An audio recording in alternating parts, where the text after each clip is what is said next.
All right, welcome and good morning. Thanks for coming. I'm Alex Fayborg. I'm a designer at Google. My background's in cognitive science and machine learning. And at Google, I've worked on Google Now and on Glass and on the Android platform.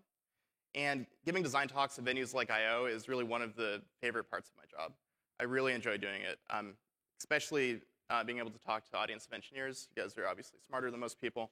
So that means I can move very quickly. There's a lot of slides in this talk, so we're going to have to dive in. All right, so how many of you are engineers? Quick hands. Yep, all of you. Awesome. Makes sense. It's a tech conference. So you write great software. You make sure that your software executes well or is interpreted well on a silicon-based processor. But that's really the first time that your code's going to run. It's going to run again on another machine. So you start with mechanical computation, which is what this entire conference is about and is very important. But then there's another phase, and that's the biological computation that's happening right after. And this is really where your code is actually being interpreted, is on the user's mind. So the more you can understand about both of these machines, the better software that you're going to write. And it's important to focus on some of the attributes of what we know about biological computation. So very quick overview of the talk. Here's my very rough diagram. We're going to spend about half of the talk on vision, and then the second half of the talk will be focusing on attention, emotion, and memory. Diving into vision, during the opening sequence, we went through a lot of optical illusions. Of course, no cognitive science talk is complete without a few optical illusions. This one is physiological. We're basically overloading your rods where the little white dots are popping and becoming black. So this is basically just pure hacking of hardware. But what's more interesting is this one. This one is not physiological. This one's running in software, where the lines appear to be slanted. They're not. They're horizontal. But nonetheless, your mind is interpreting it because the very powerful video codec that you have that's grabbing all of this raw data is trying to do certain optimizations based off of expected input and the types of things you see in the real world. Another example is this one, where it really looks like there's a gradient on the bar. But the bar is a flat color. The gradient's only in the background. And the reason for this effect is we're used to natural lighting environments. We're not used to this thing being able to happen where you can have a flat color and a gradient in the background. So all of our evolution has been optimized for the types of things that we're likely to see.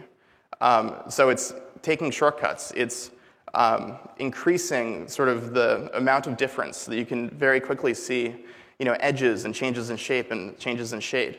So one of the things we're great at is edge detection. This is actually my favorite optical illusion. It's called the Kansai triangle. And what's cool about this is there isn't actually a triangle in the shot, but you perceive a white triangle in the foreground. It's being created out of nothing.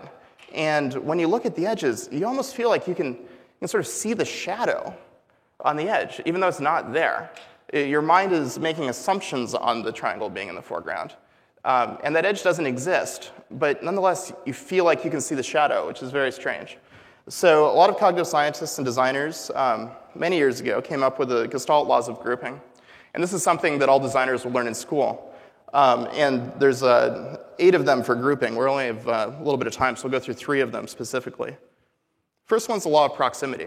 By introducing white space, you perceive columns instead of just the same number of shapes. When it's a uniform grid, you just perceive all the shapes, but as soon as you have a little bit of white space, your mind is very good at finding patterns and assigning order to things. So you very quickly assign that into 3 columns. So you don't have to draw boxes around everything to create grouping. You can just use a little bit of white space. So obvious example of this, Google search results. By introducing just a little bit of white space in between the search results, it's very easy for people to group those and chunk them into individual results. Whereas if that white space didn't exist, even though you have all the other formatting cues of the bold titles and the blue underlines, those things still exist, but it's still very hard to be able to see that structure without the white space. I mean, obvious analogy to writing software is trying to look at code without white space is hard. I mean, a computer can interpret it just fine. In fact, the white space is probably wasting a little bit of bandwidth, but nonetheless, for you as a developer, you need that to see the structure. Another law, Gestalt law of grouping, is the law of closure, where we very quickly complete forms. It's not actually a full circle or a full square, but we quickly make it one. So, again, you don't have to draw boxes around everything. In the case of Android, just having the little edges on the text field is enough for your mind to mentally complete the box. You begin to see the box, and the box exists in your mind, even though it wasn't literally drawn on the screen. Law of similarity. Here, instead of columns, we're seeing rows. And the only thing we changed was the level of contrast of some of the objects. But the rows pop out. It doesn't have to be contrast. It could also be shape, where seeing stars versus circles. where the rows really pop out at you. And we see this in Gmail, where in this case columns. You have a column of checkboxes and a column of starring messages and a column of priority, where it's very easy to then visually scan down that column, even though the spacing is all uniform. It's otherwise just a grid. So those are all things that are innate, that apply to everyone. There's also some aspects of layout that are cultural and that you pick up over time.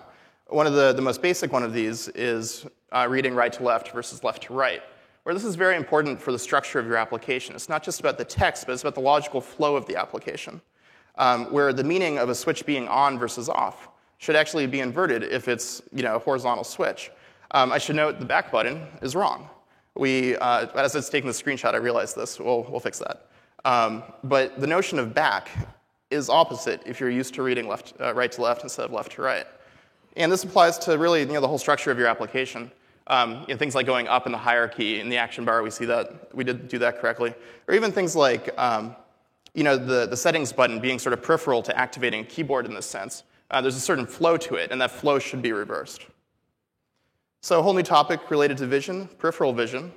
Let's say we have underground testing facility where we do studies on people, of course, for science. And we keep people isolated so they don't talk about what the studies are. So they don't know any idea of what the study is going in. But we give you this test chamber, and we ask you to go into the room. So you go in, and bam, tiger. That's the only test. Basically, we're just monitoring how long it takes you to realize that there's a tiger in front of you. And it's going to be about 190 milliseconds to recognize the tiger that we very carefully set on the podium. It's probably hard to get him to stay there. And of course, he then kills you, but that's not part of the test. That part's arbitrary, and it's up to the tiger. So let's run another study. At this point, subjects are kind of talking, saying these chambers are no good. So you go in, there's nothing. Once again, bam, tiger. And what's interesting about this is you'll see this tiger in 80 milliseconds. We've actually evolved to have faster peripheral vision for detecting motion in objects because of tigers. There's a very legitimate reason for this, is all the people who had vision that was uniform between central and peripheral, they all got killed by tigers, and the rest of us survived. And we're very good at seeing movement and change in our peripheral vision. It's highly tuned for that. So what does this have to do with interface design? Obviously, we don't exist in environments where we have a lot of predators anymore. We're all information workers. But nonetheless, you can use this in your design. So let's say I'm modifying this product plan document, and then my PM shows up. And this is his actual avatar picture up in the corner of a tiger, tying it all together. And what's interesting about this is it's actually easier for me to see that notification of him arriving in the document when that's being queued off of my peripheral vision versus if it happened right in front of me as I'm editing text and things. So that same effect of grabbing the user's attention of notification is actually easier in their periphery. So another new topic related to vision, GEONS and object recognition. So we recognize a lot of objects in the world. We're constantly encountering new objects. There's millions, potentially billions of them. So the question is, how do we actually store all of this in our own software? And this is some of the most recent research. The idea is that we have a core vocabulary of geometric objects. And people argue about the exact number of how many it is. But people are kind of gravitating towards there maybe being 24 of them. And if even just 24, any 3 of them, you could create 306 billion combinations. So that's robust enough that it could be working. But basically, the idea is when you look at an object, you immediately break it down into the geons that it contains. And then you use that to do the lookup of which object it is. So here you've got cylinder and the curved handle. You do that lookup, and you say, oh, it's a cup. And this applies to even more complicated objects, where as you're perceiving it, you're constantly just breaking it down into the various core geometric objects and then using that for recognition. So what's interesting about this, not exactly tigers, but you will recognize the silhouette, the basic geometry of the shape, faster than you'll recognize an icon that is more photorealistic or rendered. Now, it's a very small difference, so you might not have been able to perceive it as you're watching it yourself. But nonetheless, it's kind of interesting that if you really care about speed and subtlety and having truly optimized design, these sort of silhouette basic geometry shapes actually do recognize faster for the user.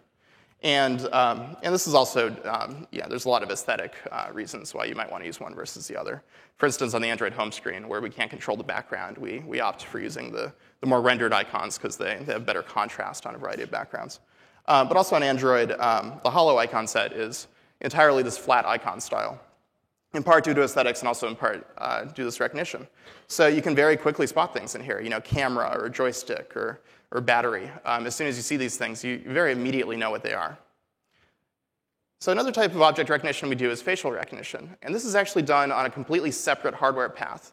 You're not looking at someone's face and breaking it down into various geometric objects. You have an entirely separate set of hardware in your mind that's purely dedicated to recognizing faces.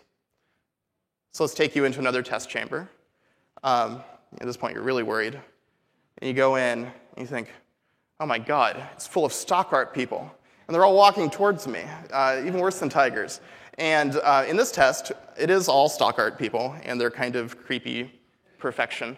But there's one person in there who's actually your friend.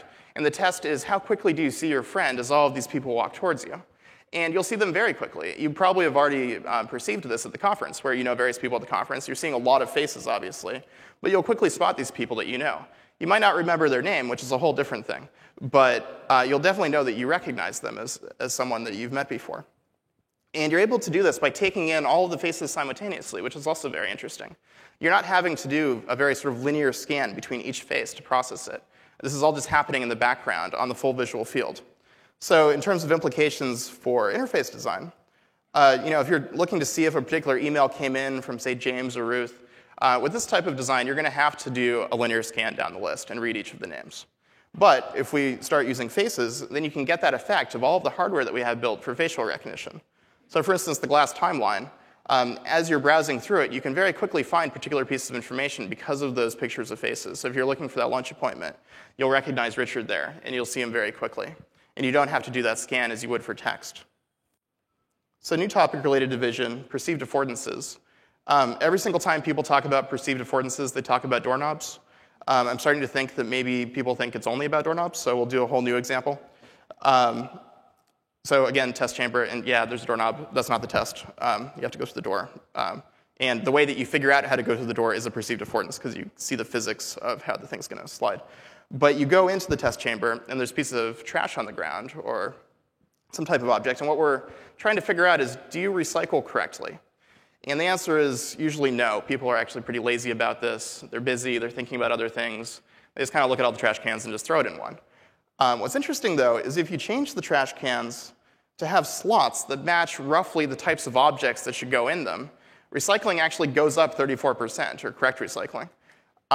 Because as you're holding a piece of paper, you just sort of think, yes, that is where I should put this, and you slide it in. And you're kind of just doing this processing very quickly. Just as you look at a doorknob, you make immediate inferences about its physics on if you're supposed to push or pull it. So an image that, of course, had been circling around inside of Google. Sometimes hiring the smartest people isn't enough. That milk jug is not compostable. But I would argue, first of all, they were probably thinking about a very hard computer science problem as they did this. And secondly, based on perceived affordances, that was the correct slot for something milk jug sized. So they were doing all of that processing. They just weren't reading any signs or really paying attention. And these types of perceived affordances obviously have a lot of impact in the physical world for doors and trash cans. But they also have an impact in the virtual world of things like buttons, sliders, where you can sort of see the physics of the object as you just sort of take it in. And it immediately visually conveys to you how you can interact with it, on and off switches, or even a checkbox that can or cannot contain a check inside of it. So another topic about vision, color deficiency. So most of us in the room have 3 cones, trichromatic vision. And some of us in the room will have 2 cones, where you could, most commonly you'll lose either perception of red or perception of green. It's also possible to lose perception of blue, although it's more rare, tritanopia. So there's a general misconception that when you're colorblind, you actually perceive the world in monochrome, which is not true. It's much more common to only lose one of your cones through a mutation. And there's also a general perception that you shouldn't use red-green differences in your interface. So let's look at an interface that uses red-green differences. And we can very easily simulate what this appears for someone of deuteranopia, or protanopia, or tritanopia. And the reason it works is there's more than just color in the values. You also have the level of contrast. So even though you're losing that red-green difference, you're having very clear contrast differences. So instead of just making assumptions on which colors you should or shouldn't use, it's better to just run them through filters, your interface, see what it actually looks like for people in that population set, make sure things are working out okay. And there's a lot of, if you go online and just searches for it. There's a lot of like SVG filters that you can apply to an image to see the change. There's a Java application you can download to do it locally. Or if you have Photoshop, amazingly enough, it's actually in the menu of Photoshop. As I was researching this, I was kind of surprised. I had never seen this before. You can just go to View Proof Setup, and actually, unfortunately for the people who've tried Nopia, they aren't included. But either way, very easy if you have Photoshop to quickly check out an interface. And what's sort of interesting is, mutation causes you to have 2 cones versus 3, but you can also have a mutation that gives you 4 cones, tetrachromats, that have superhuman color vision. Which is really cool, because each cone gives you about 100 ranges of color. So we all have about 1 million colors that we can perceive. Tetrachromats can perceive 100 million colors because of their 4th cone. And this is also extremely common in other species. Birds, for instance, all have 4 cones. The fact that we have 3 primary colors is kind of arbitrary. If we were a society of birds, we would have 4 primary colors. Birds can perceive ultraviolet light. There's no design implication here. It's just cool. So moving on, colors and culture. This is not innate, but something that's learned over time. Concepts like red, at least in the West, are usually pretty negative. Red tape, in the red, these types of phrases. Whereas in Japan, red is actually a very celebratory color. It has connotations of lanterns and festivals and happiness. Of course, their stop signs are still red for consistency. I guess those are more celebratory stop signs, but they have very advanced culture. But it's important to sort of think about the various implications of the colors that you're choosing. But that's not true for all colors. Other colors are more universal. For instance, gold is universal, and not just as a color, but it's sort of universal in the universe. And this has an implication in Android design, where we use gold to mean monetary value. And this, of course, localizes very well to pirate as well. So moving on to selective visual variables, another test chamber. Now, this is a great test chamber. This is a test chamber that you actually get to go into. And the winners will get Android plushies. So hopefully you'll win. The task is I'm going to show you a range of letters and numbers. And the first person to correctly shout out how many red letters or numbers there are, just red shapes total, wins. And I'll time you. So see how long this takes you. All right, begin. All right, 21 over here. Who was the person who said 21? You? All right, there you go. All right. Sorry, Angela's going to help me hand it out. But okay, let's try again. And that took about 15 seconds. All right, your next task is how many G's are there?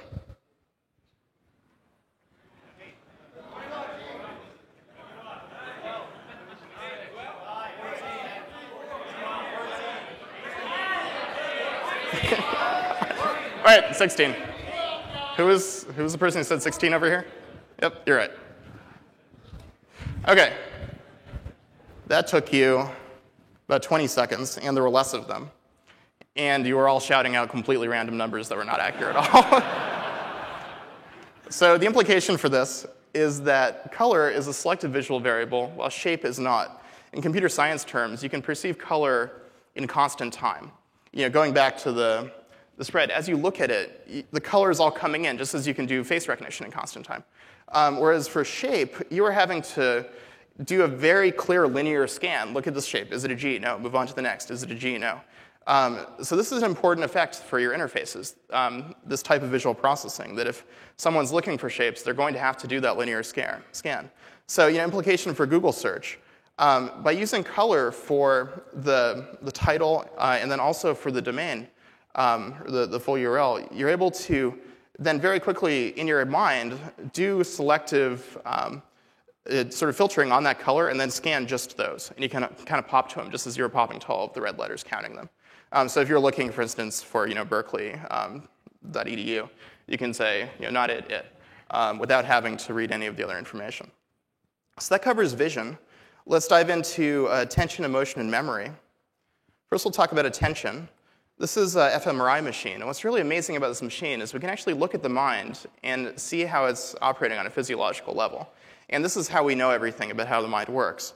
So very, very rough, high-level sort of overview of the mind. You have working memory and you have long-term memory. And that's a super simplification. And now to make a bad analogy on top of the simplification.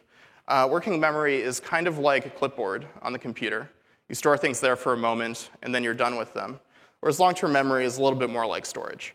Now, there's a lot of ways in that it's not like storage. In fact, when you access your memories, you also modify them. So read and write are kind of tied together, which is one of the reasons the memory is so unreliable, unlike a computer where you're able to read without writing to the file. Also, sleeping is kind of like defragmenting your hard drive, but this is a rough analogy. So what's important about working memory is the user is going to be storing things in their working memory as they go throughout their day. Various things that they're working on, software they're writing, variables, any number of things. And then if they receive an interruption, what happens is that interruption captures their attention, and the working memory fades away. So you wouldn't write software that was actively deleting the contents of the clipboard, right? You obviously care about data loss. But when you create interruptive notifications, that's what you're doing. You're deleting the clipboard of the user's mind. And this is why interruptions can be so dangerous and cause people to be very sort of ineffective throughout their day. If they're constantly getting little email toasts and they're running around putting out fires, you're doing kind of a lot of thrashing on the user's thread, and they're losing a lot of data as the thing that they were storing was lost. So another aspect related to working memory is chunking. Basically what you're doing here is because your working memory is so limited in size, you're putting things on it and then taking them off quickly. So I was trying to find an example in Google products. A little bit hard because we don't have a lot of serial numbers or anything. But for two-factor authentication, when you have a recovery password, we chunk it based off of four-letter sequences. So it's easier for you to then write it in. If we didn't have these spaces, it would be very difficult. You'd be grabbing as much as you could possibly store and then going back and trying to find where you left off. More commonly, you see this with credit card numbers. If you ever create an application that doesn't let the user enter spaces on a credit card number, you're a very bad developer. Also, if you actually generate an error because they entered spaces, you're just a horrifically bad developer. So please don't do that. It doesn't matter how smart the user is. They could be brilliant. They still have limited working memory, as we all do. And we rely on, in this case, just all proximity with the white space for being able to grab the various chunks and move them over. Then another aspect related to memory is interruptions in the concept of flow. So as the user is holding onto their working memory and they're doing these creative tasks, if they're really focused, they can get into this particular psychological state called flow. It has a few attributes. Usually you have a very clear goal and you're doing creative work. You're very focused. You're receiving constant feedback. And this also affects your perception of time, where some people report that time almost seems to stand still when they're in this state, whereas other people report that time goes extremely quickly. So, for instance, when you're playing a musical instrument, if you're very good at the instrument, you're not actually thinking about the sort of physicality of the instrument itself. You're just creating music.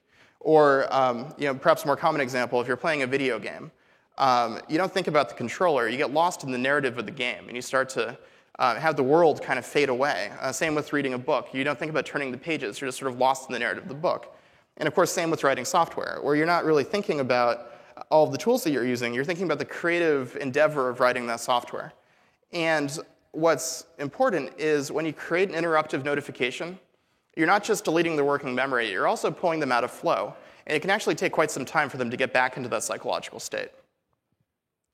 So another topic related to attention is line length and reading speed. There have been a lot of studies on this. So if you have very long lines of text, people can consume information faster. So for instance, Google News here, as you're reading these headlines, you can kind of fly through them because you don't have to do a break onto the next line. However, if you ask people what they prefer, they say that they prefer shorter lines. So it's kind of this, are we force-feeding them information or not argument, where yes, they're more efficient and optimal with long lines, but it's not as comfortable. So you see an application like Currents on Android, which is a news reading app. By having very short lines of text, it becomes a more sort of casual and browsable interface. And it's not as intense as reading these very long lines. So moving over into emotion, one of the first aspects of emotion is trust. And just as we're designed to recognize tigers very quickly, we're also designed to make trust decisions very quickly. Because we evolved in a state where we had to decide, is this thing going to kill me? Can I eat this thing? These very sort of basic decisions. We had to make them very quickly. We don't have to make them quickly anymore, but nonetheless, these first impressions start to stick, where you're choosing a bank, and you look at this bank, and you think, well, they've clearly been around for a while, perhaps a few centuries, based off of that column. And if it gets really windy, like my money's not going to blow over because it's very, very sturdy. So this is probably a good bank. And maybe it's a horrendously corrupt bank, but you form all of these immediate trust decisions. This comes into play in the virtual world as well. Let's say you're writing financial software, and the user has to decide which of these two applications they trust. And they don't know anything else. Like, the developer could be brilliant and also, indie and not corrupt at all and writing really good stuff with, Money Pro using Comic Sans. And, versus this one where, it's a 3D render and has a little bit of texture and it's a great icon. And what's interesting is once you form that decision on which one you trust, then as we give you additional information, you start to tell yourself these sort of made-up stories to try to justify your original assumption. So we say, well, look, Money Pro's got 4 stars, whereas this one only 1. You say, well, yeah, but maybe this one didn't work on all of the devices, and those people were just mad because they couldn't have its greatness. Or maybe it's really expensive. I haven't looked at the price yet, and they're just mad.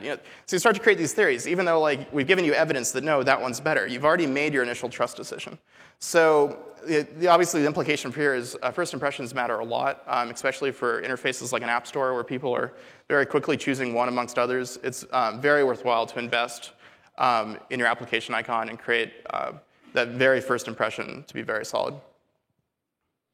So text and culture, not innate, but learned over time. Obviously, we think about threads and exceptions and all of the sort of terminology and jargon of software development. It's important to think about the environment that the user's in. If you create a dialog box that says, this application has performed an illegal operation, you don't actually know the geopolitical environment that the user's in. This might actually scare them quite a bit, so please don't do that. Another great one is, unfortunately, Earth has crashed. I was trying to crash Google Earth last night to get that one, and I couldn't crash it. But it does exist, the dialog. Jumping over into memory off of attention. Talking a little bit about learning. So again, we have working memory and long-term memory. And the task here is to transfer something that's just in the very transitory, ephemeral working memory into your long-term memory. And once we've done that transfer, you have learned this new thing. And there's 2 ways to do that. The first is to associate it with something they already know. If you can form that linkage, it'll transfer very quickly.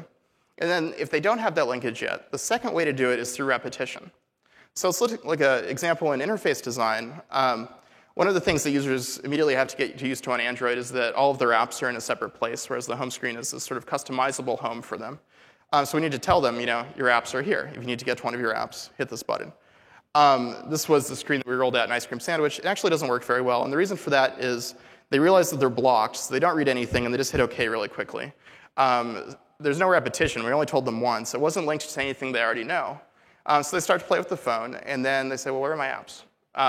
Then they proceed to hit everything until they finally find it. So an alternative design could be, we can't really link to something they know, so just repetition. If we just sort of had this refrain for the first number of times saying, all your apps are here, that would start to set in after just a couple of times. Or after they'd hit the control, then we stop showing it. But by doing these, and it's not as loud or as broad as that sort of intrusive, interruptive flow that we initially had. But this would actually perform better. And it performs better because of the repetition. Now, if you're linking to something that the user already knows, it's OK to just have a single reference that they might ignore. So, for instance, let's say you've already used the commenting system a lot, and now we say, oh, you can also chat with document collaborators. It's an adaptation of something you've already been using. Here, because it links to that existing knowledge, this will perform pretty well, even though it's just that one-time interface. So another aspect of learning is recognition versus recall. Now, the classic example is the command line versus the graphical interface, where the command line is very difficult because you have to, in your own memory, remember what all of the commands are and access them over time. And it's actually a little bit more complicated than that. That's true, but there's more going on. And essentially what we're doing is cognitive load balancing, where in order of difficulty, recall is very difficult, visual targeting is sort of moderately difficult, and then movement is very easy. So if we look at a variety of interfaces, a command line versus a graphical interface, the graphical interface is going to perform better because it's mostly about visual targeting and movement. I can remember that there are alignment tools. I can't remember what they all are, but I'm able to sort of look there and say, oh, OK, align left, and hit that button. So it's this sort of interplay between me and the interface, where I'm remembering some things, it's remembering other things for me, and it's able to sort of augment my memory because it's being shown graphically. And then the visual targeting is a little bit of work. Interestingly, the voice interfaces are, at least in terms of cognitive load, more similar to a command line. The pulsing mic is kind of the new blinking cursor, because you have to remember, like for instance, what all the Android voice actions are. Can anyone name all the Android voice actions? Yeah. So that's still kind of in the recall very high cognitive load category. And then also interestingly, we're seeing interfaces that are in some ways just about movement. So like invoking Google Now, once you've learned that behavior, you don't even have to do any visual targeting. You're just swiping directly up off of the bottom of the screen to do it. So it's in many ways one of the easiest interfaces because it's only on that third track, which was the easiest. Also, swiping through the timeline on glass, you're not doing very much visual targeting because it's such low information density. And you just have these single cards in the timeline. And you're just doing the sort of gross motor skills of this swipe or accelerometer looking. So those are very easy interfaces, at least in terms of cognitive load. Another topic I want to talk about with learning is the notion of learning with examples.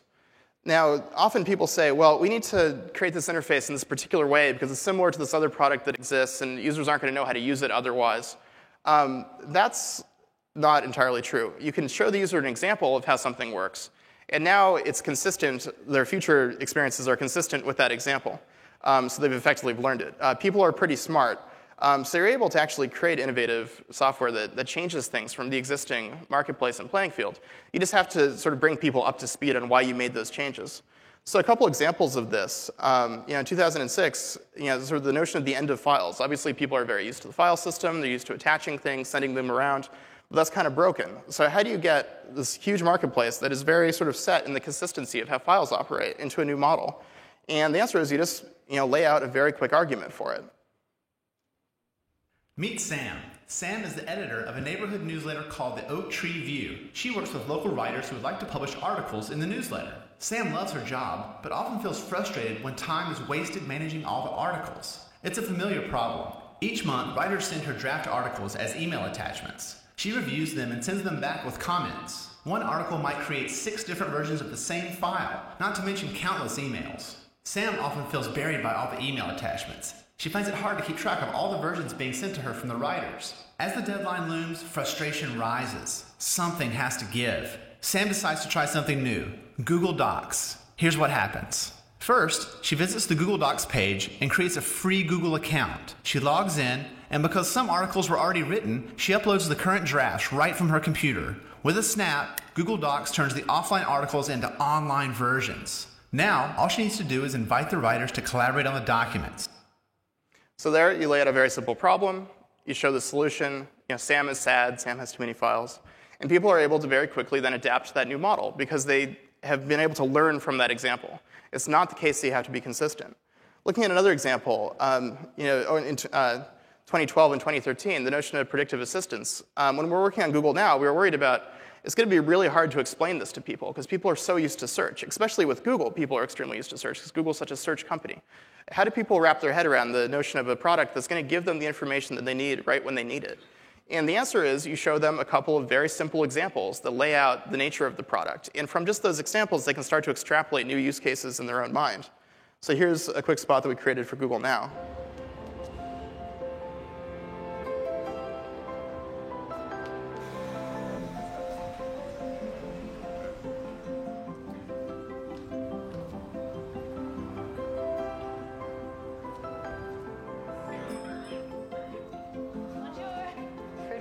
What do you think? I don't know, I can ask. C'est en fruit ou en légumes? It's a fish. So 3 very short examples, only showing a clip of it. But from that, you can understand the nature of the product. And we're finding, when we told people, so this thing is going to predict the information you need, they would look back and say, okay, what? That makes no sense. But if we said, you're standing on a train platform. You want to know when the next train's going to come. So you go in it, and the schedule's already there. They say, oh, that's pretty cool. And from the example, they're able to then grapple onto that cognitively and then imagine other examples. And that was sort of, Act 1 of laying out this notion of this kind of augmented reality. Of course, Act 2 is then saying to people, and it's going to augment your vision.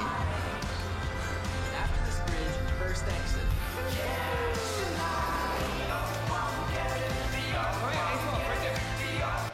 So, this product is great for when you're running down escalators, is kind of the consistent notion. But because we're showing the people being so busy, that's also important for the predictiveness, where they don't even have time to quickly look up their flight details. They need to get to the gate, and it's right there.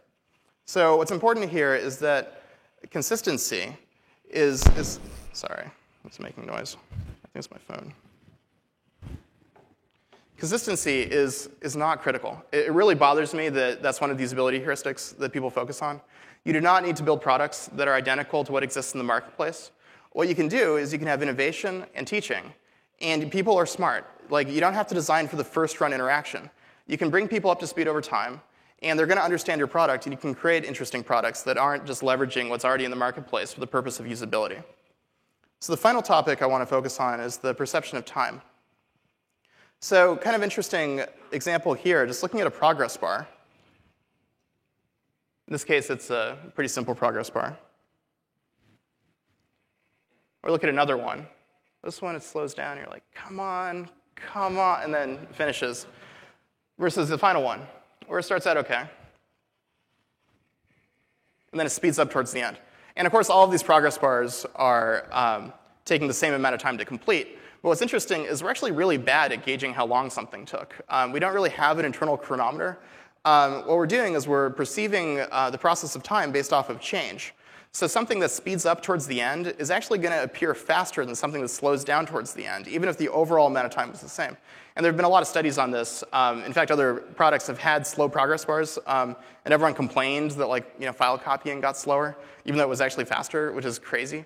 So it's important to know these types of effects. There can actually be like a 10% variance in how long people think something's going to take.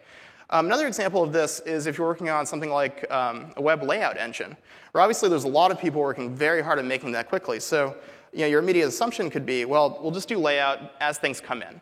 As soon as we have it, we show it to the screen, quick feedback, it's all going to be great.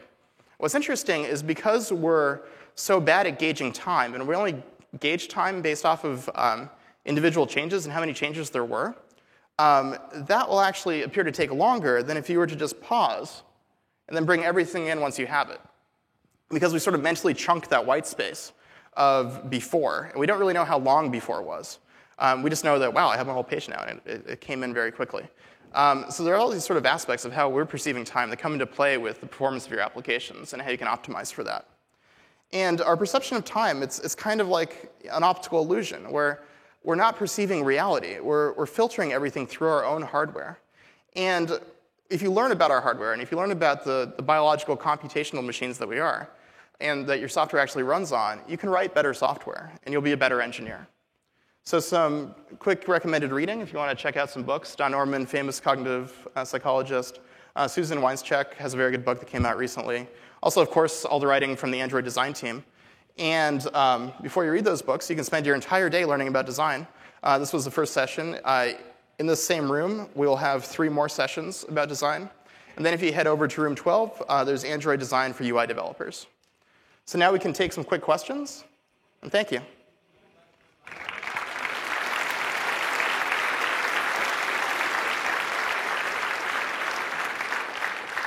And I think very quick questions, because we have about a minute and a half. One question. Oh, yeah, sure. There you go. All right, thank you for coming.